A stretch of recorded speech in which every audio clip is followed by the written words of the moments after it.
Hey everybody, this is Brian back with another episode of the Grief to Growth podcast. This is a place where we explore the nature of human life, the concept of death, and how to cope and even thrive after devastating loss. Today, I've got the honor of introducing you an incredibly inspiring individual. Her name is Kate Manser.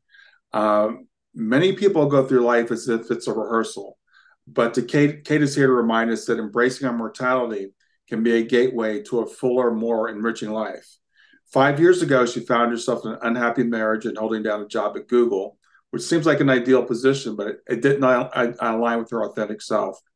So life took a drastic turn for her when she lost four friends in unrelated events, leading her to question her entire approach to living.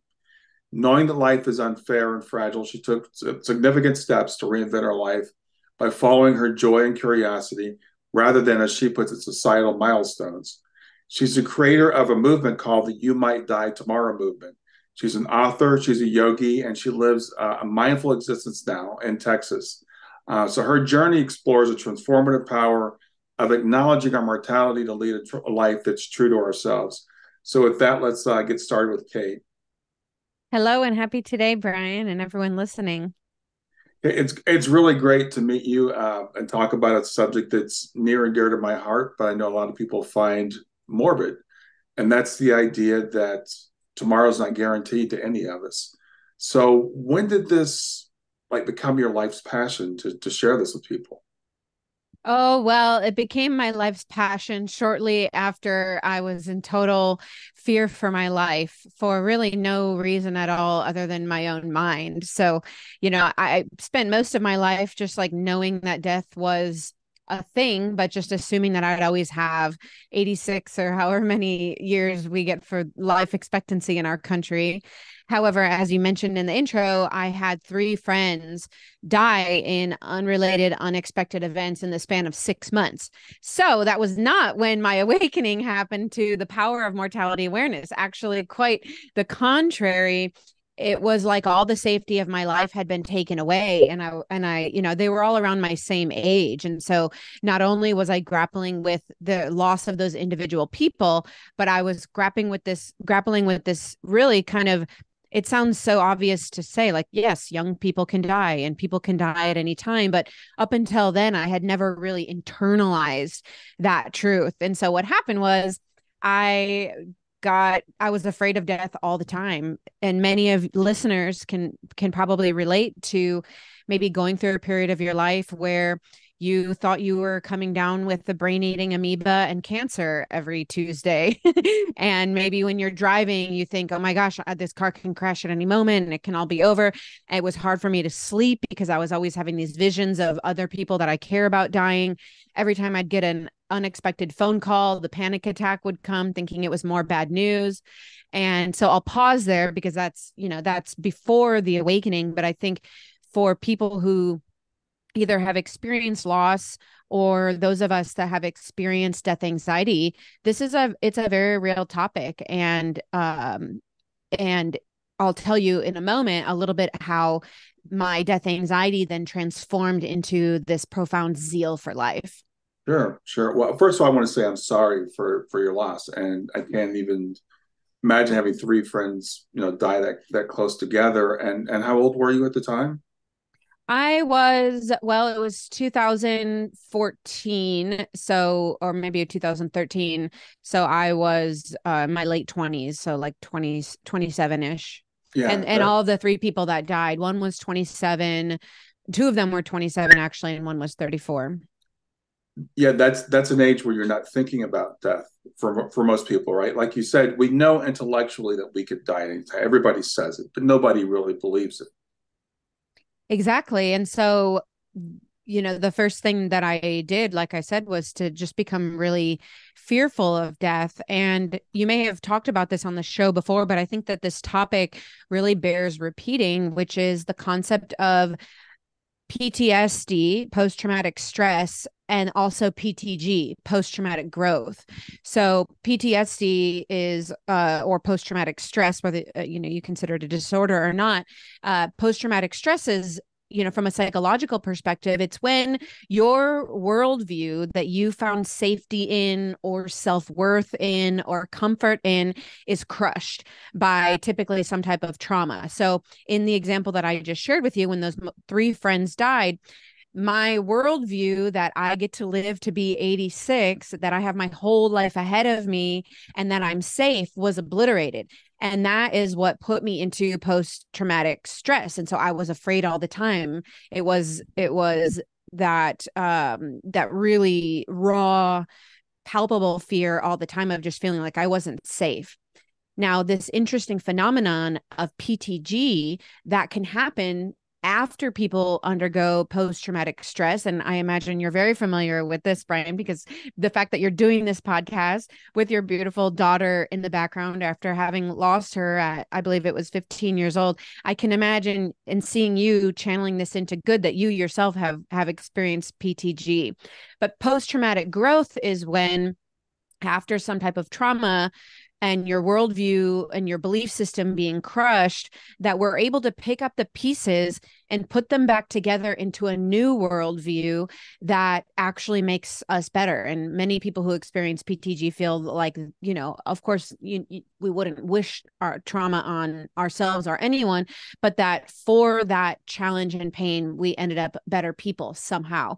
And I can absolutely say that that is true for me. Would I wish those three friends to die? Absolutely not. They were all wonderful people, but I can say that the transformation for me was the idea that I might die tomorrow, going from the most terrifying thing that I could think of to after my fourth friend died, Dan, he was climbing Mount Everest. And this is really what triggered my journey from post-traumatic stress into post-traumatic growth. When Dan died on Everest, and I was able to know that here I was putting all my time and energy into trying not to die, where my friend Dan was putting all of his time and energy into trying to live. When we're all given a certain amount of time and energy in this life, that's when I really internally realized that we might die tomorrow is a truth that is out of my control. And so why am I wasting all my time and energy on something that is outside of my control, when what's in my control is how I live until that mystery moment comes. And that was when my post-traumatic stress really transitioned or began to transition into post-traumatic growth, and my whole worldview about death and about life and everything in between shifted. Yeah, well, I appreciate you sharing your journey, and it sounds very familiar to me. I understand that terrifying fear of death that can almost paralyze you. But then when you finally realize I don't have any control and you give up that control, how freeing that can be. Oh my gosh. Yeah. And I mean, let's be, I was afraid of driving. I was afraid of leaving my house.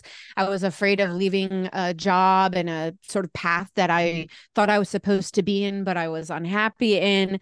And, let's be real. I'm pretty klutzy. I could probably die climbing the stairs, let alone climbing Everest or driving a car. And so that was when, the key tenet of Stoic philosophy is focus on what you can control and disregard the rest. And to me, using mortality as a vehicle for clarity, perspective, urgency, and this belief that I'm here for a reason, and if nothing else, the reason is to enjoy my life and to be myself, then and that was what was the transition for me. So when Dan passed on Mount Everest, and you said you thought that maybe is that the moment when you went from the stress to the growth, and why do you think his death struck you so differently? Well, Dan was one of those guys or one of those people who just had fun in everything that he did. And so while I was watching Dan. He and I were colleagues at Google. That's how we met. But mostly he lived in San Francisco. I was living in Austin. So mostly while we were connected, I was mostly following his journey on social media. So here I am, afraid to leave my house, thinking that I have every obscure cancer you can imagine, while I'm watching Dan just have fun playing pranks on his friends. He dated a celebrity and got to walk the red carpet. He started a environmental nonprofit, and then he announces that he's going to climb Everest. And everything that he did was with this air of playfulness and joy and silliness. And so when he died, it was obviously gutting to me. And it was also the catalyst for me to look at things in a totally different way. Because when I compared and contrasted the way Dan was spending someone that I looked up to, how he was spending his time and energy versus how I was, which was putting all that into trying not to die, here he was willing to risk it all in order to really live. And guess what? I don't have Everest on my bucket list. Like I don't really feel a great desire to climb to the tallest point of our earth here. Mm-hmm. However, I believe that all of our life paths and all of our living your best life, quote unquote, it's deeply personal. For Dan, it was Everest. For me, it's being present and connecting with people and noticing the beautiful tree outside my window, and also great adventures of the Kate variety, and Yeah. for you, I imagine of the Brian variety. Yeah. So you were working at Google at the time, which sounds like everybody's dream job, and I believe you were married at the time this happened. So what how did you decide like what things in my life I'm going to change? Because we can't all just start climbing Mount Everest. So how Mhm. did you go about making this change and what you were doing? Well, I am one of my superpowers and also one of my kryptonites is that I live super in the present moment. So I don't typically spend a lot of time thinking about the past, which is, I think, a good thing. I also don't spend a lot of time thinking too far into the future. So it was looking back, I think it was, maybe, I don't want to say short-sighted, but it was very much like, I'm going to quit my job at Google and travel around the world. And so I did that. I saved up and I made this whole plan, and ultimately I did that. I traveled around the world for 2 years. And but I didn't take time to like really zoom out on what I wanted to do. I really just kind of followed the next right step, which Hmm. I think that there is a lot of merit in not getting too caught up in what are 10 steps down the road. If I had to do it over, I might have come up with like a 5-year plan. But it ended up working out. And one of my specialties is helping people through big life changes, or deciding whether a big life change is for you. And I always tell people, like, I'm a professional, rip the band-aid off, like just do the big thing, quit the job at Google. Last year I bought this RV and went traveling around the country, and like I'm really good at doing that, but that I don't know that that's always the right thing to do. So if you are considering a big change in your life, I always tell people to create a runway for yourself. Like come up with like a 1-year plan of like, oh, we'll use the example of going on a long-term trip just because that's what we're talking about. But like, Hmm. oh, well, maybe you start saving money. Maybe you start telling a few people. Maybe you start giving away some of your things. And so instead of ripping the Band-Aid off and just doing everything in a month-long period, create that long runway for yourself. So then the change just sort of, it's literally the ball rolling. It gets it in that path, and it makes it much easier to make big changes. Yeah, I think life's about balance. So, we tend to overthink things. We tend to say, well, you go and you're working for a corporation. I always ask you, what's your 5-year plan? What's your 10-year plan? And I never understood that because things change so much in 5 or 10 years. I don't have a 10-year plan. But we do have to say, okay, well, maybe I'm going to be here, so I need to put some money away. So there is that balance, I think, in life. And um, I love what you said about the next right step because it really comes down to that's all we can really know. It's like, what's the next right step for me? And starting to set those things in motion. I think that's maybe the way to do it. Yeah, and I do this. thing called the highest self visualization.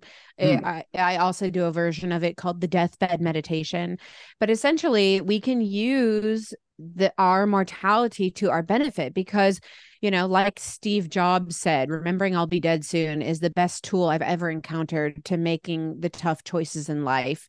In the face of death, all things fall away: fear, embarrassment, fear of failure, and pride. And what we're left with is what truly matters. And what we can see is that there's no reason to follow our heart. And this goes on through history. There's Memento Mori. There's Ash Wednesday is about mortality in the Christian faith. All of these things. It's an ancient key to, like I said earlier, clarity, perspective, urgency, and so if you're interested in figuring out, like, oh, okay, yeah, I want to live my best life, but like, what is that to me? And like I said, I believe profoundly that it's different for everyone. What you can do is imagine yourself on your deathbed, and it's a warm and safe deathbed, right? Maybe yours is on at a beach house with the sea air blowing in your hair.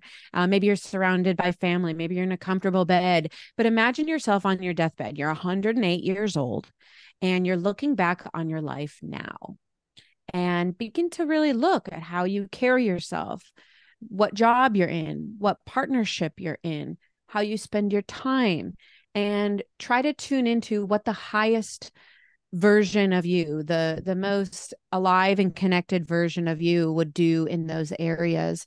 And then that, coupled with the perspective of your deathbed and being at the end of your life, will give you a look at things with more clarity than you might realize.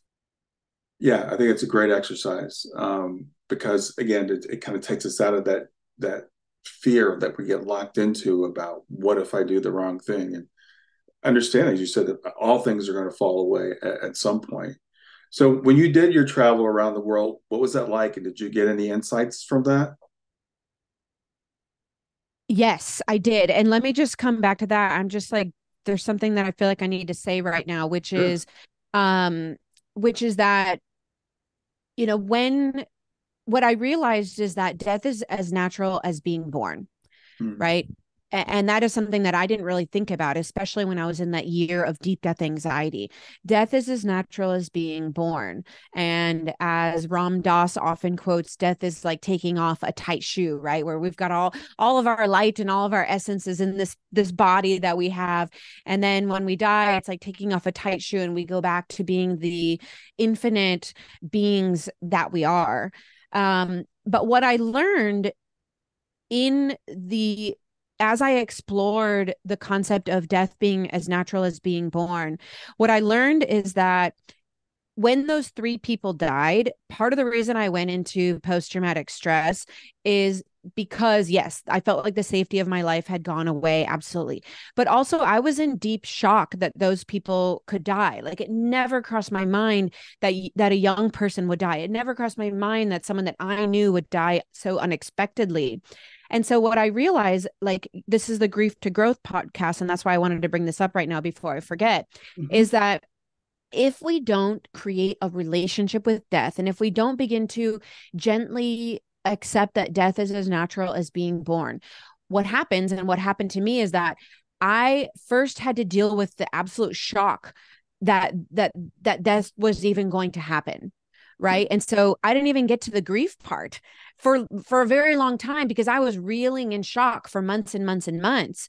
And so if you begin to create this relationship with our mortality and understanding that death is as natural as being born, and that we're constantly surrounded by the cycle of life and beginnings and endings, and you can notice that in your life to help you become more comfortable with it, then when, and I say when because we will all experience loss at some point in our life, when we do experience a loss, particularly an unexpected one, there will be less of that shock period, and we can just get on to the grieving part.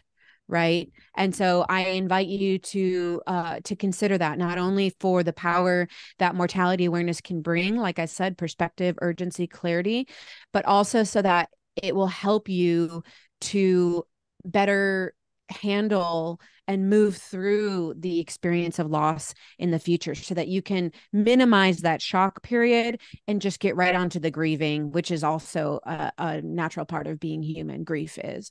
Yeah, absolutely. Well, let's talk about that a little bit more. So, when it comes to death, most of us fear it. Most of us deny that it even exists.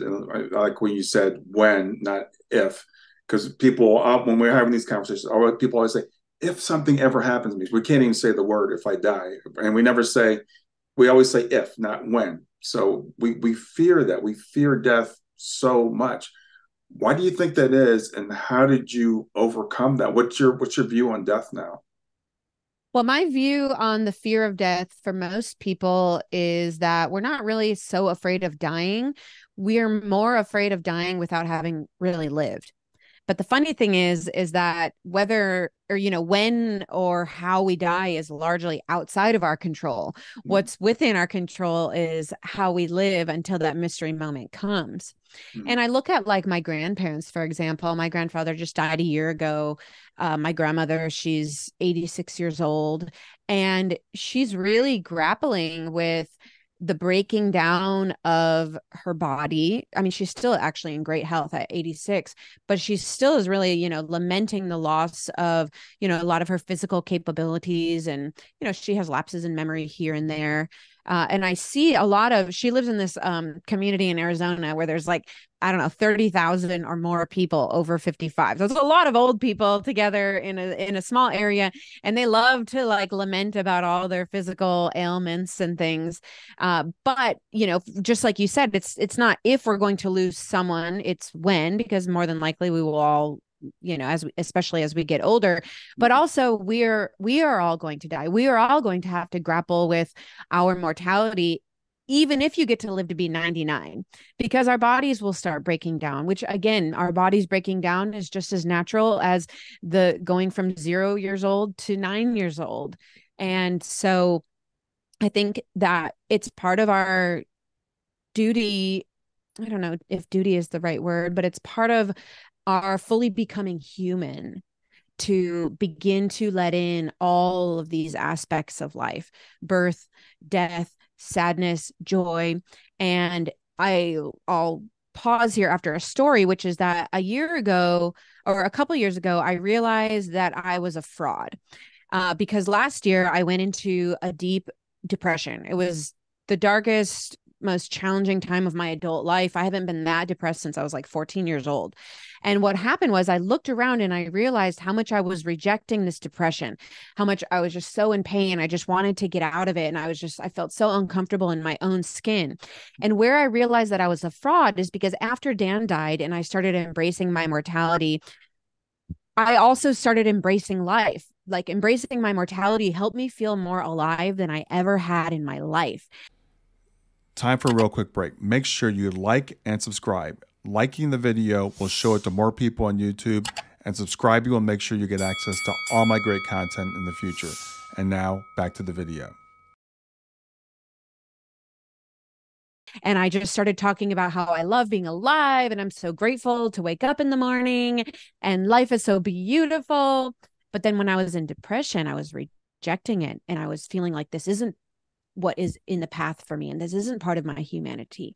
And that's where this sense came up that I'm a fraud, because if I truly love life, that means that I have to love all of life: life, death, light, shadow, joy, pain. And so I haven't 100% cracked that nut, but I do have this awareness that I really need to learn to appreciate and hold space for all of the full spectrum of being human. And that is what part of what helped get me out of the depression actually was realizing, oh, depression is part of being human. Sadness is part of being human. And so instead of rejecting it so hard, I kind of softened, I opened up to it. And that's when it really began to more flow through me. Thank you. Thanks for sharing that. So, when we talk about, again, death, I think a lot of people think of death as the opposite of life. And if you look up the dictionary definition, I think it even says the cessation of life. So we think of death as an end, as a hard stop, and that's why we fear it. Um, what are your thoughts on that? What is death to you? Let's get woo woo. All right. Let's get into all these beautiful beliefs. And I respect all beliefs. Mm-hmm. And actually, there is the keys to immortality, which I wrote about in my book, which is there's certain things that we can do or that we do as humans while we're alive to give us the sense that we will live on. One of them is having kids, right? When we have kids, we're literally passing down our DNA and more people will come after that. One of them is religion.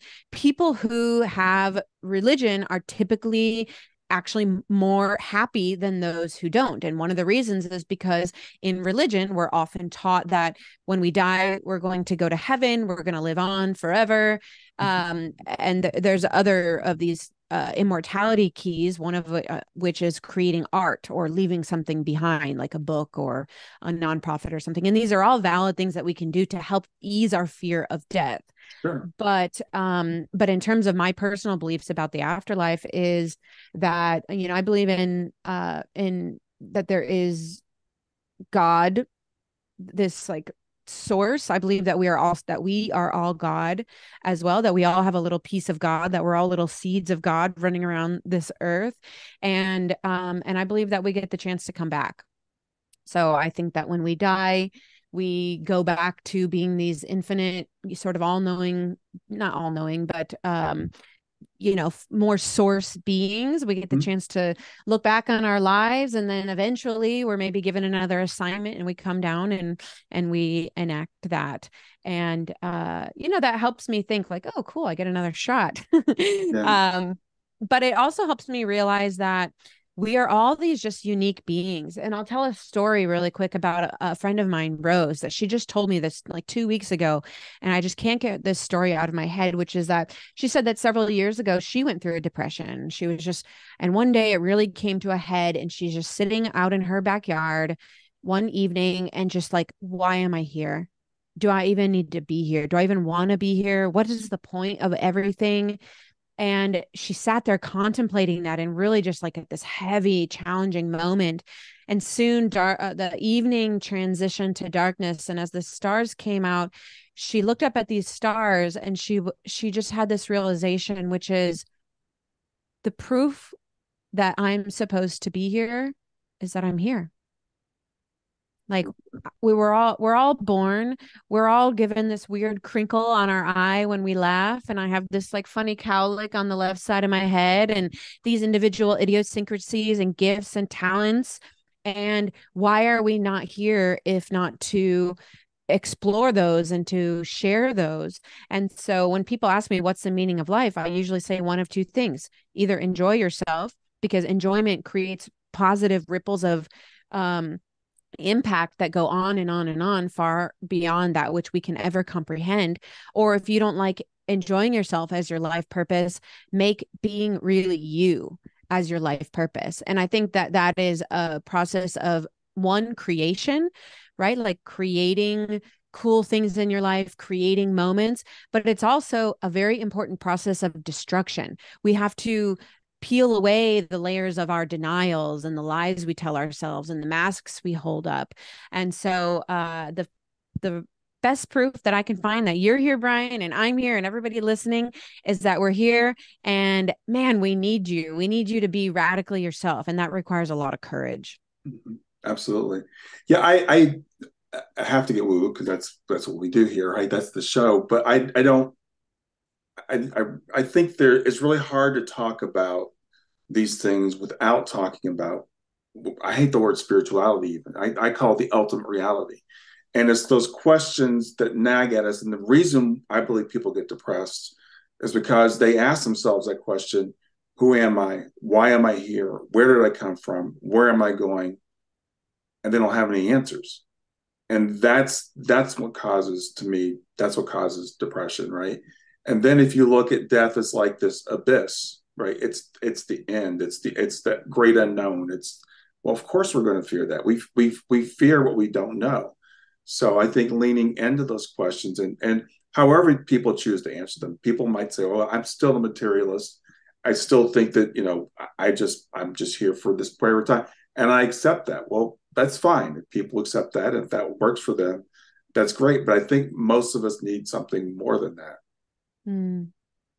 Wow. And something you said just now really stuck with me, which was that contemplating these questions of who am I, where am I going, like we can over contemplate them, I think is what you're saying, to the point Mm-hmm. that like there are no actual like concrete answers, right? So that can really put us into a state of depression. But I wonder then if, and let me know if you agree with this or not, which is like the only way that we can maybe answer those questions is just by like doing and being, that Mm-hmm. instead of thinking about and intellectualizing those questions and looking for some concrete answer that maybe doesn't really exist, we are like Brian and we start a podcast and we meet interesting people and we learn about ourselves and what our beliefs are. Do you agree with that? I do. I do. And I think it's really interesting that people need meaning. We're always trying to find meaning. And so we're like, why did this happen? You know, what's going on right now in the Middle East. You know, it can be very, very upsetting to people. Why is this happening? You know, if you believe in God, why is God allowing this to happen? What is going on here? All those questions that you're right. There's no concrete answers to. None of us. People have been writing books about this for millennia, and they will continue to write books about it. But we have to answer. We have to seek those questions within ourselves. And the real key question comes down to, I think like I said, who am I? You know, if we understand who we are, then we can start to find meaning. How do I become my best self? What does that mean? You know, and I love the story you told about your friend, because we can all relate to that. I think we all at some point in our life sit up and look at the sky and go, why am I here? Mm, yeah. So who are you, Brian? I agree with what you said. I think we're all aspects of the divine. We are all divine in our right. Sometimes people get upset if we say that we're God, but Jesus said it. I'm a big follower of Jesus. Jesus said that we're gods. So we are divine beings. We are here, I believe, temporarily in this limited form to experience all the contrast. And you talked about learning to integrate or embrace the dark and the light, the positive and the negative. I was just interviewing someone the other day who's wrote these books called the Team Books, which I talk about all the time. And she talked about the vast contrast there is on Earth. And I'd never heard of it put that way before, the contrast in consciousness, everything from the Hitler to the Mother Teresa. And we come here to experience the contrast and to, you know, and learn to embrace it, and as I said, to integrate it. What can I do with this? So in your life, you know, someone would say it's tragic that you lost three friends in that short period of time, and then a fourth friend. That's a terrible, terrible thing that should never happen to anyone. But it set you on this path that where you're becoming your more authentic self because of that. You've taken that and you've transmuted it into something that's beautiful. And people can choose, do I believe that's planned, which is an interesting thing to ponder? Or did Kate just happen to take this and say, I'm going to do something with this? It just happened, but what am I going to do with it? Yeah, that's a great question. And I think, you know, we'll never know the answer. And it is tragic to for young people to die, right? Like we, you know, we think about the potential of living to 86 or 99 or whatever. Mm-hmm. And, you know, like your daughter, but it does bring me comfort to think that we do get to come back, right? That your daughter's energy lives on forever. And one of the questions I've been thinking about, like this is a woo-woo podcast, so I'd love to ask you your opinion, which is, so in my belief system, like I said, like, you know, we die, we go back up to the source energy, and then eventually, you know, we get a new assignment and we come down. But I also like believe in mediums, right? So I believe that there are some people that can have these you know, extra sensory abilities to communicate with people that have passed. I've personally experienced you know, some really beautiful engagements with mediums. So my question is like, why is it that like that we can talk with someone who's long passed, let's say, if you do believe in mediums, but Mm-hmm. maybe they're already back. And so I'm just curious, because to me, it's like in my linear, like literal mind, that doesn't make sense how someone can be in two people or two places at once. Like they can be in source and be able to communicate, but also like roaming the earth as like a dog or my uncle now or something. Yeah. And so I'm just curious, what are your thoughts on that? And I guess if we get into quantum physics, we're everywhere all the time, right? Yeah. Well, you just hit it up with your last part of it. It's, we think linearly, we think of reincarnation as one life at a time. And I am a single entity. You're Kate, I'm Brian. So Brian was Charles the Great, and Brian will be, whatever. It's a lot more complicated than that. It's all of our lives they're parallel. So what we call our past lives and our future lives are happening at the same time. We are not singular beings. We are more like collectives, even as individuals, as we think of ourselves.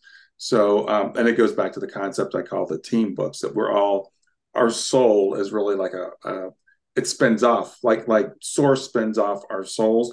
Our soul spins off each of our incarnations. So that's what makes sense to me, and that explains how someone could be reincarnated but also be in spirit at the same time. It gets really crazy when you try to contemplate it, but it does go back to quantum physics and the quantum law of entanglement, that a particle can affect another particle across the universe at an infinite distance, and in a finite amount of time, or the double slit experiment, those types of things. So it's just what it lets me know, because we can't answer these questions specifically, is like we are spirits, period. So whether you think of it as that reincarnation is linear, if that works for you, then fine. But it starts that all these models start to break down at some point, and then I think we move to the next level where we say, oh, it's not quite linear, it's more like this. So at the risk of being polarizing, I'll bring this up just because when I heard this, it always stuck with me. Have you read at all Neville Goddard? Heard of him, I haven't read him though. Okay, so Neville Goddard is a mystic from I believe like the 50s, and he really believes in the power of our minds to create our realities. Mm-hmm. And he's a very spiritual person, and he's very devout. He's read the Bible many, many, many times. And I once was told, a friend of mine is like a big Neville Goddard fan, and so I'm always going to him for information. And he told me once that Neville Goddard's reading and Neville Goddard's understanding of the Bible is that apparently the number one phrase in the Bible that's repeated more than anything else are the words "I am." And in Neville Goddard's reading of the Bible, I am the light of the world. I am God. I am the Lamb. That it actually refers to us, that is a sort of a code, if you will, that it's encouraging us to see ourselves as, just like you're saying, spiritual, light, with all these incredible powers. And I just thought that was so beautiful, whether or not you think or subscribe to that belief, it's an interesting way to kind of break the mind and say, oh my gosh, what if the Bible is a way for us to help us realize our divinity. No, I completely agree. I think that was the message of Jesus. People have taken Jesus to make Jesus God, which is fine, because Jesus proclaimed himself to be just like the Father. I and the Father are one, but he also said that we are brothers. So if we're brothers and Jesus is the same as God, then we are the same as God in a certain sense. So it's like a hologram, I guess. It's like everything is contained. The whole is contained in each individual part. So we can never be separated from that. And I think we are. That's one of the points of incarnating, is to remember our divinity. It's like a game we play with ourselves. We mask ourselves. We get behind the veil. We put on these little costumes, and we run around and we think we're separate. And then at some point, we're supposed to remember, oh yeah, this is an illusion. We're all still part of that whole. We're all contributing to that greater growth of that consciousness. So I love that perspective that he brings to the Bible. I think the Bible is really cool if you read it properly, but unfortunately, a lot of people read it the wrong way. Yeah, or reading it with certain ideas that create a more narrow focus in mind. And you said an interesting thing right now, which was that, yeah, we're sort of like in this costume behind this veil of humanity, but then don't we create even more costumes and veils on top of our costumes and veils? Like right now, I'm really passionate about the idea that part of our reason of being here is to really peel away all these layers. Like I said, that process of creation and destruction, because the top regret of the dying is, I wish I'd had the courage to live a life true to myself and not the life others expected of me. And so, what is that but the contrary of authenticity? I wish I'd had a life. I wish I'd had the courage to live a life true to myself and not the life others expected of me. That's the opposite of authenticity. So to me, then, if we want to live a life that we feel really good about and we feel like leaves nothing on the table, maybe I spend less time thinking about how I should travel around the world and skydive, although those are really cool things, and more about how I can figure out, just like you said, who I am and have the courage to say what I feel, and to wear. I actually put a moratorium on myself last year. I was like, okay, Kate, you can't buy any more black, white, or beige clothes, because I realized that I feel like I'm a really colorful person, but that the clothes that I was wearing to fit in with a certain thing that didn't really reflect who I am, which this may or may not apply to everyone, but it did to me. That part of my self-expression is wearing clothes that make me feel alive and make me feel like Kate, as opposed to trying to fit in to look like Angelina Jolie or whomever I'm looking up to. And so I really just am so passionate about this feeling that, gosh, we're all so unique. We're literally, everybody's different. Even if you have two identical twins or two doppelgangers, there's differences, profound differences. And you probably heard that story about Michelangelo, and he said this story when he created the David and when he created many of his sculptures out of marble. But he said that when he got that block of marble, he saw that it was his job to chip away all of the parts that were in that marble that weren't David, until the David was fully revealed. And I just think that's such a beautiful analogy to us chipping away all of these fears and these ways that we hold back and how we try to fit in or follow a blueprint. And I am like a card carrying person who is trying to follow the blueprint of what I thought I should be doing. And I'm now really trying to follow my own path. And it's hard and it takes a lot of courage, but I believe that it is part of the reason that we're here.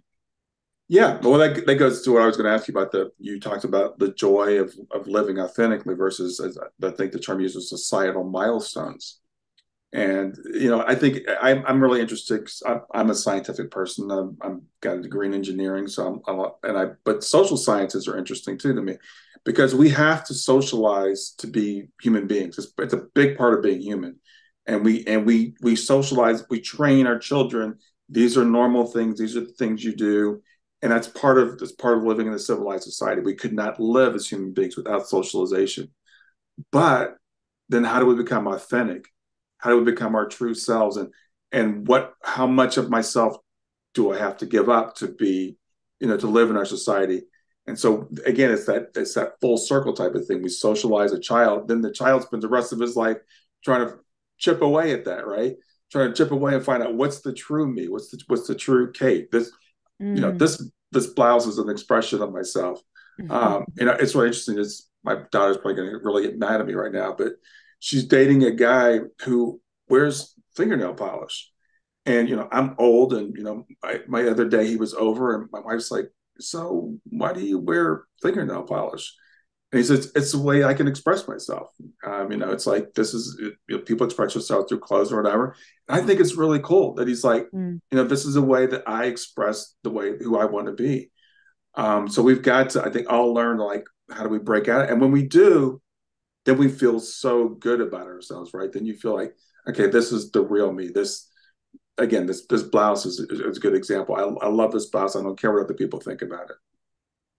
Oh yeah, absolutely. And it's definitely an ongoing experimentation for sure, right? Like, that individual might wear nail polish for a while, but then the courage that he has to wear that nail polish may give him the courage to like you're lifting the weight of courage by doing something a little bit out of the ordinary. And me wearing this blouse, yeah, it's just like it's clothes, but also wearing, more expressive clothing and having the courage to be in a room where I'm look different than other people, that might give me courage to stand up for somebody when they're being oppressed or put down. Yeah. Right. Like it's all, to me, courage training.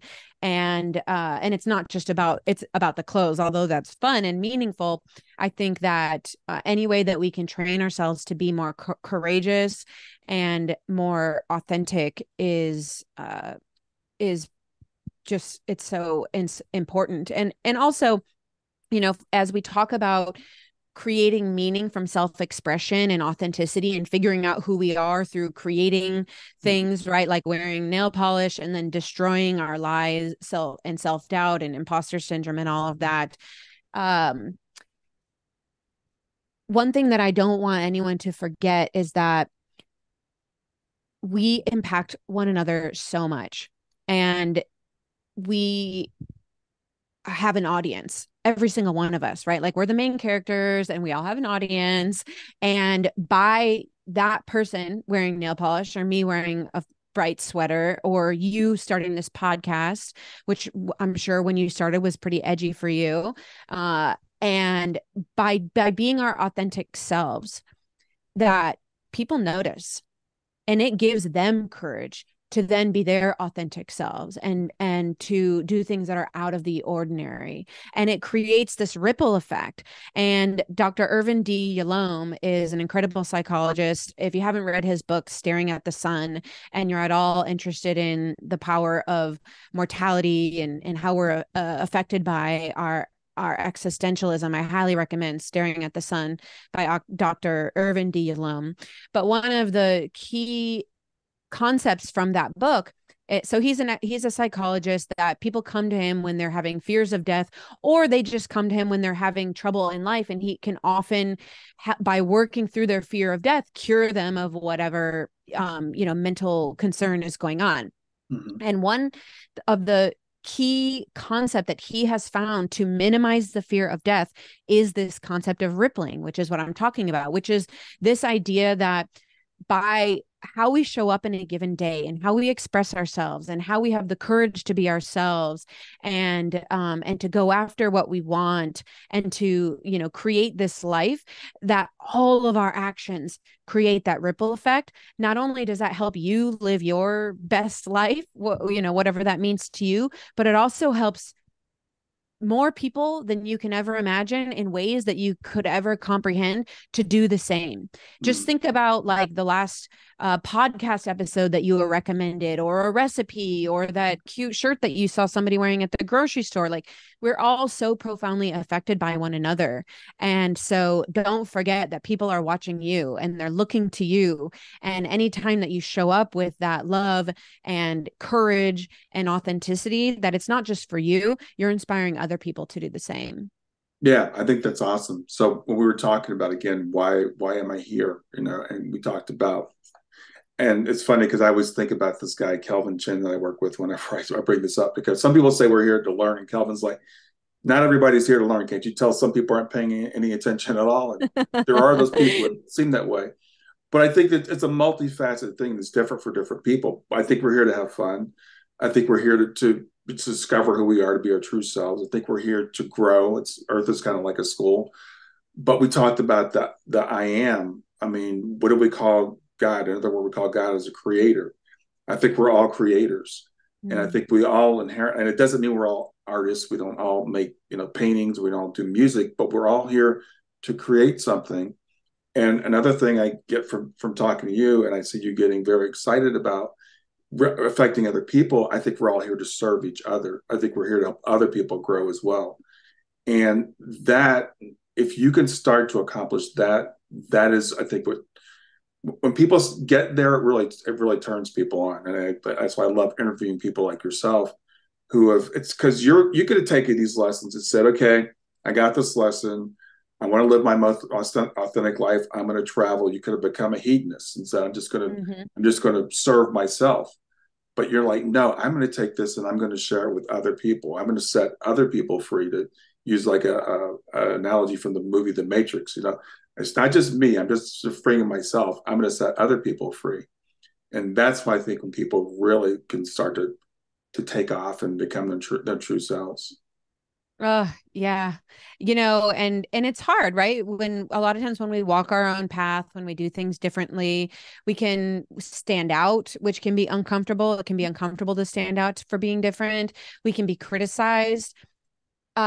But what I have found is that we plant seeds. So when I first started the You Might Die Tomorrow project, I had a friend who her mom died of cancer, and she was obviously in a lot of grief, just grieving her mom, and they were very close. And so she was really kind of opposed to this concept of, like, putting a sticker on your car that says you might die tomorrow, right? Or having my book title be that, because to her that felt very aggressive. Like, how can death be a good thing? And so for years, whenever I would make posts or she wouldn't comment in a mean way, but she made it very clear that, like, this doesn't sit right with me. I don't really think that this is the way. But that was okay, right? Number one, I appreciated having some critical feedback. We don't want people just blindly following our ideas. Like, there needs to be dialogue. We need to meet people where they are.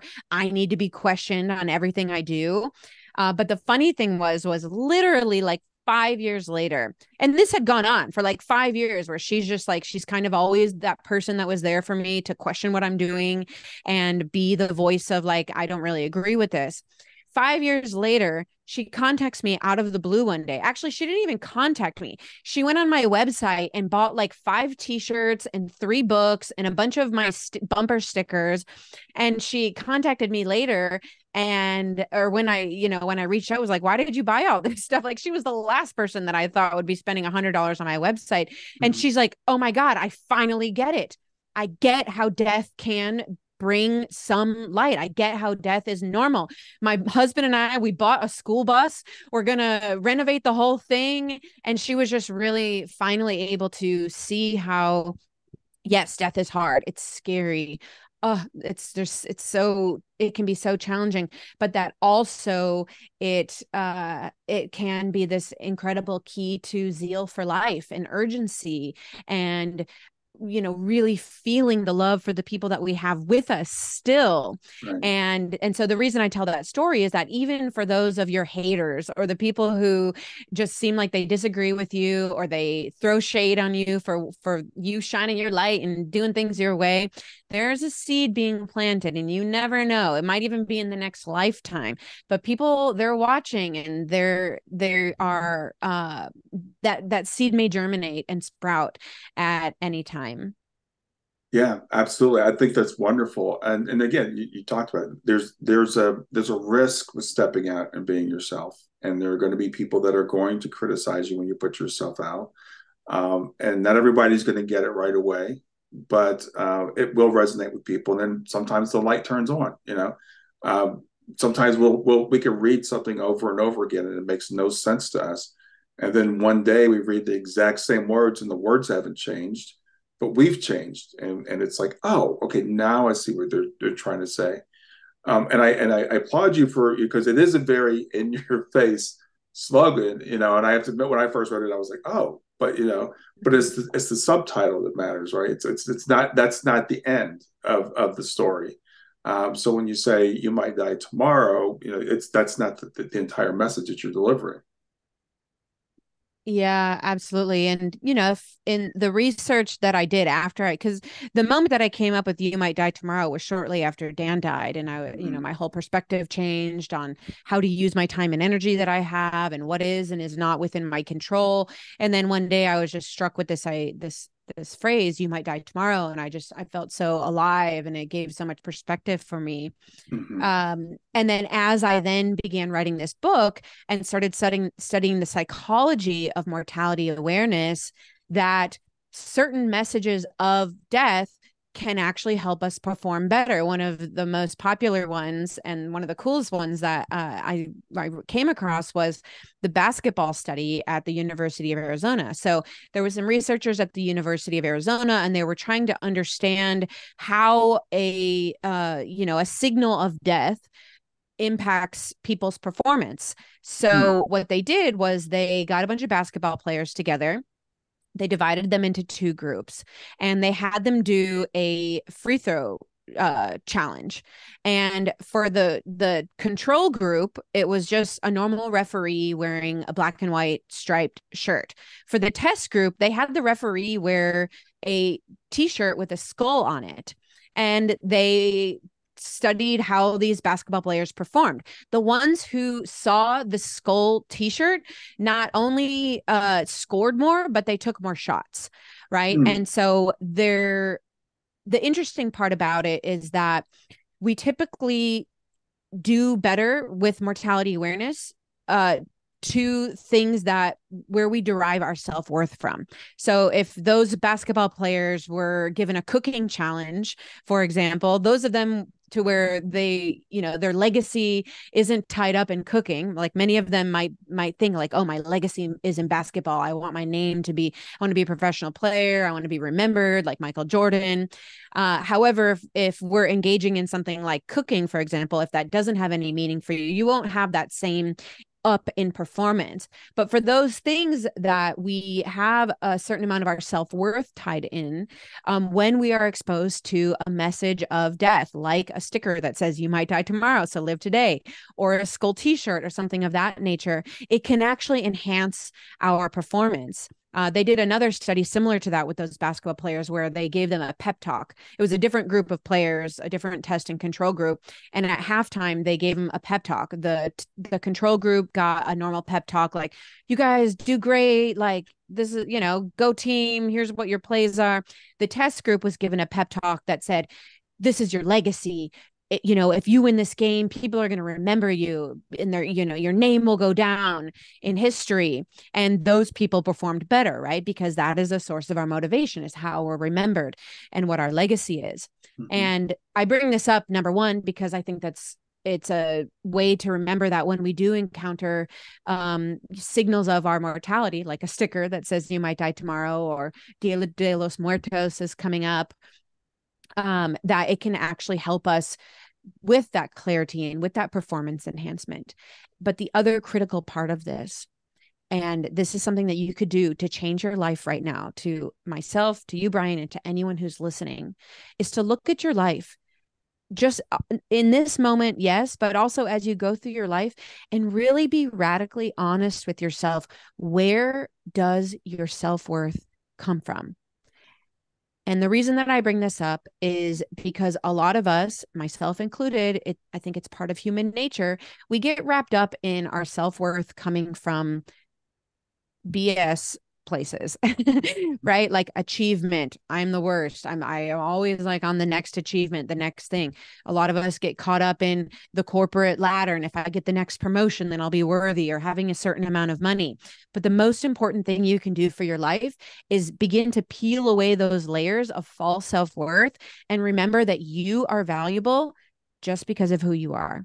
That if you never wrote the book or did the nonprofit or whatever, or got to be the billionaire, that you are profoundly worthy and valuable just for who we are. And it's certainly a process for me that I'm still trying to peel out, but to really understand where your self-worth comes from and try to get into the idea of that you are worthy just on your own, and peeling away those false senses of worthiness.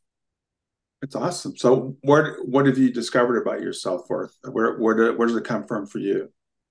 Well, part of the reason I was in a depression last year is because last year was the first year, as part of everything that I do, my speaking, my writing, the books, my art. I had always had a job on the side, whether I was at Google or I worked at Indeed or, I was running this retreat for a while, but I always had like a main job. And so at the beginning of 2022, in addition to deciding that I was going to buy an RV and travel around the country for a while, I decided that I was going to go all in on my entrepreneurship.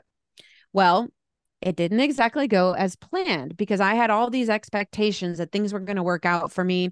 And when they didn't, it hit my self-worth so hard. It hit my self-worth that I couldn't make it as an entrepreneur and that I thought I should be able to make a certain amount of money every month right out the gate. And when that didn't happen, it really hit my self-worth. And so my process of realizing that my self-worth is intrinsic as opposed to extrinsic in my achievements or the amount of money that I make or, fill in the blank.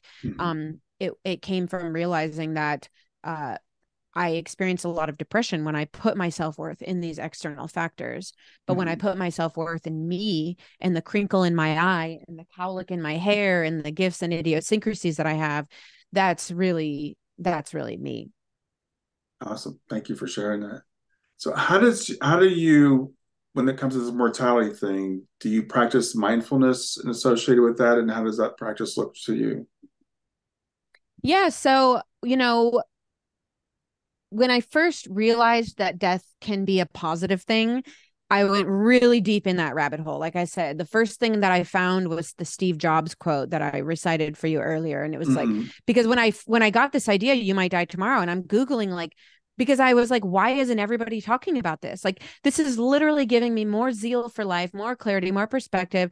And I was like, death is a positive. I probably Googled something so, rudimentary like that. And I came across the Steve Jobs quote and I was like, oh, Steve Jobs. Oh, memento mori. Oh, like the Tim McGraw song, live like you're dying. Like, it's everywhere, but we still deny it. And so I went down that rabbit hole for several years. But then a few years ago, a couple years after my book came out, I realized I am passionate about mortality as a key to feeling alive, but I'm even more passionate about feeling alive. Mortality awareness is just one way to get there. So by thinking about death, it can help me make me feel alive. So can meditation. So can interpersonal relationships and community, like you so eloquently said a few minutes ago. There's so many ways for us to feel alive. Mortality is one way to do that. But really, and that's why my Instagram name used to be You Might Die Tomorrow. And that was like my whole thing. Now I changed my Instagram to The Alive Kate. And I've really rebranded as someone who I explore all the ways that we can feel alive through pain. That's another way that we can feel alive. And I'm still very passionate about mortality as a way to get there, because I honestly believe it's probably the most powerful one. But really, I'm most passionate about how do we feel profoundly alive in this life, however long we have. Part of that is being our true selves, like you and I have been talking about. It's mortality, it's enjoying our lives, it's challenge, it's pushing ourselves out of our comfort zone, all of those. And because I want all of us to feel alive, whether it's when we're on our deathbed to feel like we really lived alive, or in this moment right now to look up at the sky and just be able to put your hand on your heart and be like, oh my gosh, I'm alive right now. And I get to look at the sky and I get to have this beautiful conversation with you, Brian. Yeah. And so that's what I'm about now. Yeah, I love the way you put that. And as you were talking, I thought about, mortality is one way of feeling alive. It's not the only way, but it probably is the most immediate and the most powerful one. And I was just thinking about like people that climb Mount Everest, people that jump out of airplanes. I have never understood that.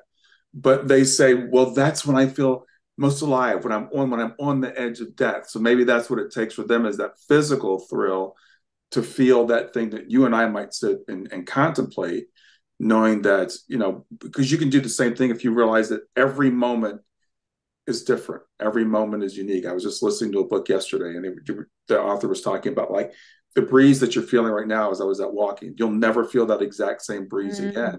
That is a form of mortality, that everything changes all the time. And it's not just death at the end of our life. If you have children like I do, your children don't stay children forever. They grow up, they can become adults. So that the child that you had is no longer there. So everything in life is changing all the time. And that realization gives us a deeper appreciation for the moment that we're in, if you can really get to that sense of being in the now. Oh my gosh, absolutely. And Thich Nhat Hanh is like my ultimate person that just really speaks to my soul in terms of appreciating the small moments and using that as a way to feel alive. And you talked about, right, like climbing out of a plane to skydive or climbing Everest as a way to be, because you're right, something about being close to death helps us feel more alive. However, or I should say, and you know what sometimes makes me feel like I want to die? Sharing my feelings. So if you don't want to like climb Everest or jump out of a plane, just like really vulnerably share your feelings. And that's just about as scary as any daredevil activity that there might be. So if you can do that, know that I hold you in the same esteem Mhm. as all the greatest adventurers out there. Yeah, well, like that goes back to people's number one fear is public speaking, standing up in front of someone else and sharing yourself. We're literally more scared of that than we are of death. And being, like I said, being vulnerable and going against the norm, all those things are another way of feeling alive. So yeah, I was having this conversation, started off with, you might die tomorrow, but we're also exploring many other ways that people can feel more alive in the moment and be your authentic self. So really glad the where this is going.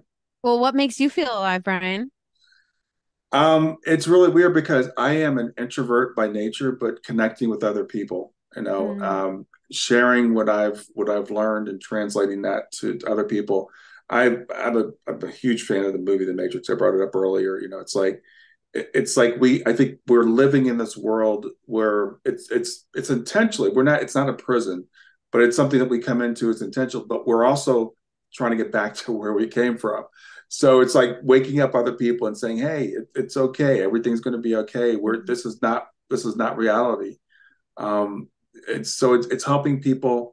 Like I said, we're going through right now because a lot of people say, "Well, I don't watch the news," and I keep hearing people say, "Well, the world's on fire," and I'm like, "The world's not on fire. It's really not a terrible place. It's what we choose to look at."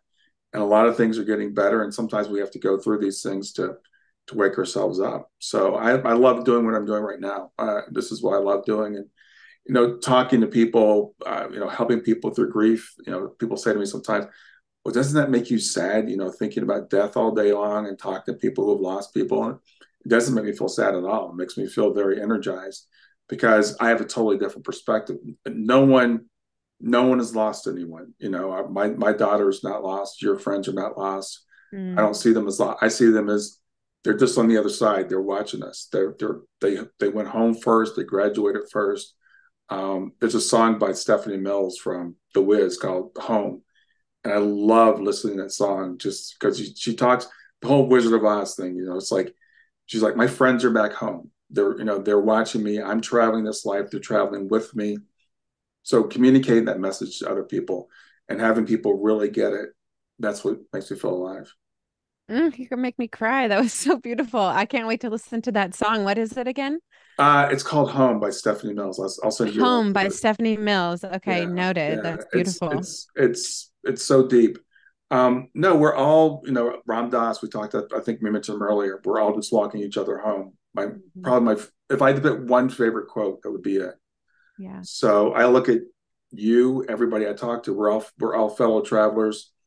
We're all headed home. Like I said, your friends got there earlier. Hmm. My daughter at 15, she didn't miss anything. She's still alive and still having a great time and wants me to have a great time. Your friends want you to have a great time. And I think they're watching this conversation right now and they're probably very proud of both of us. Oh, that's so beautiful. Yeah. This is like a totally dumb example that's coming up for me. But so a couple years ago in Texas, there was this terrible ice storm, right? So every day it was so cold. I mean, cold for Central Texas. It was like 7 degrees or something. And every day in the daytime it would rain and then it would freeze. And so the all of the leaves on every tree every day would get this new layer of ice until each of these leaves was like a glass Christmas ornament with this like thick layer of ice. So what that did is it weighed down all of these trees. And at the time I was living at this retreat with acres of land of trees around.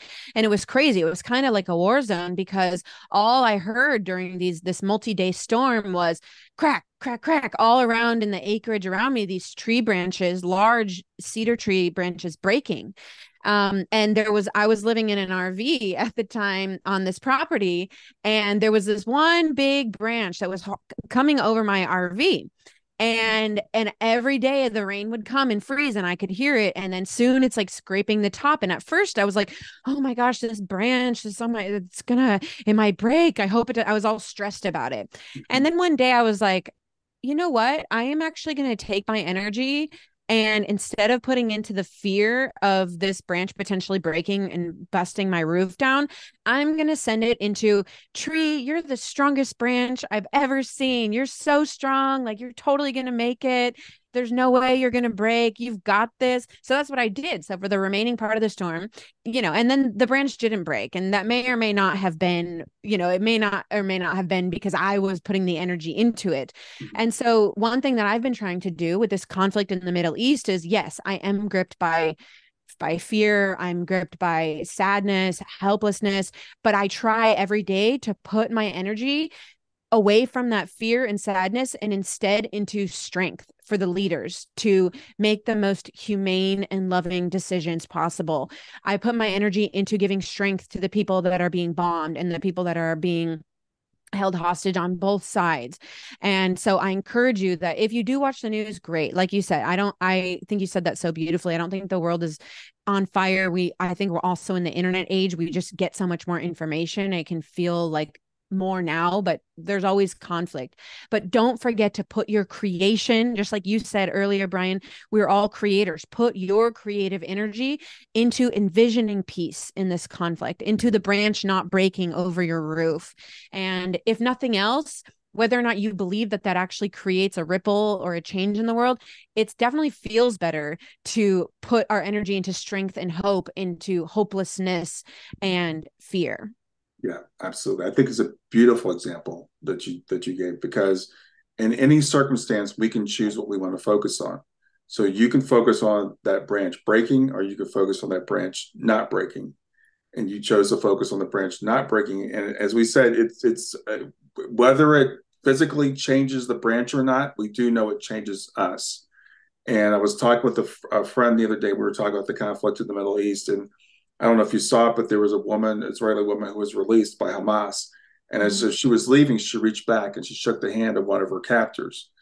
And that moment could change things, right? So we can focus on that moment, on the humanity, as you said, the humanity on both sides. It's a terrible conflict, but I think I look at it as it's a lesson for all of us. It's a lesson for the world, and hopefully we'll look at the horrors that are going in there and say we don't want to do this anymore. And I'm 62. I've been living with war since I was 5 years old. You could see it on TV. I never understood on this planet why people kill each other, and I keep hoping one day we're going to figure it out. I don't know which conflict it's going to take, but I always have hope. Maybe this is the one.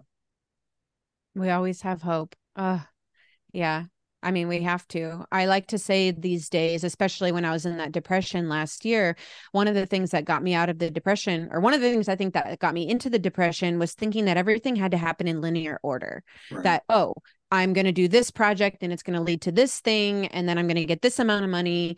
And when things didn't go that way, it just felt so heavy, like, oh my gosh, there's so many steps to where I want to go. And so now I like to keep 3 toes in the unreasonable or the illogical. Like, okay, so we have 10 toes, keep at least 3. Maybe you don't want to keep all 10 in the fantasy hope land, but keep at least 3 in the hope and in the illogical, because number 1, we have to have hope. That's part of what makes us human. And number 2, not everything happens in linear order. Miracles happen every single day. An unexpected person or opportunity can come into your life at any moment. And it happens all the time. We hear about it. And so don't just get too caught up. Like, yes, does it seem like a lot more people are going to die in this conflict? Yes, it seems like that, but I have to hope that something can radically change. And so keep 3 toes in the unreasonable, because unreasonable and illogical things happen every single day. Yeah. Well, I could go on and on with you, but we probably should wrap it up at this point. But I want to, again, thank you very much. It's been a pleasure meeting you. Tell people where they can find out more about you. Tell people about your book and remind people of the title and your merchandise. Oh, thank you. It's been such a pleasure connecting with you and just having this like far-reaching, beautiful conversation. And yeah, you can find me at katemanser.com, katemanser.com. On TikTok and Instagram, I'm at the Alive Kate. And if you are seeking a speaker, I speak to groups, associations, corporations, and other groups about authenticity and finding purpose in aliveness in our everyday life. I also do coaching. So if you are navigating a big change in your life, or you are seeking to build your courage and your own authenticity and bravery to be your real self, those are my zones of genius. And my book is called You Might Die Tomorrow, So Live Today. I also have a workbook. And most of all, if you forget everything, don't forget to enjoy your life. It sounds selfish, but as we talked about with Dan, I don't think I would have been so touched by Dan. You know, he did a lot of cool things, right? Like he had a way cooler job than me at Google, uh, and the nonprofit and this and the money and that. But he had fun in everything that he did. And that's why I noticed him. And so don't think that having fun and enjoying our lives every day is frivolous, because I think it's actually one of the most important things. Wow. Thank you. That was great. I'm going to leave it with that. Have a great rest of your day. Thank you, Brian.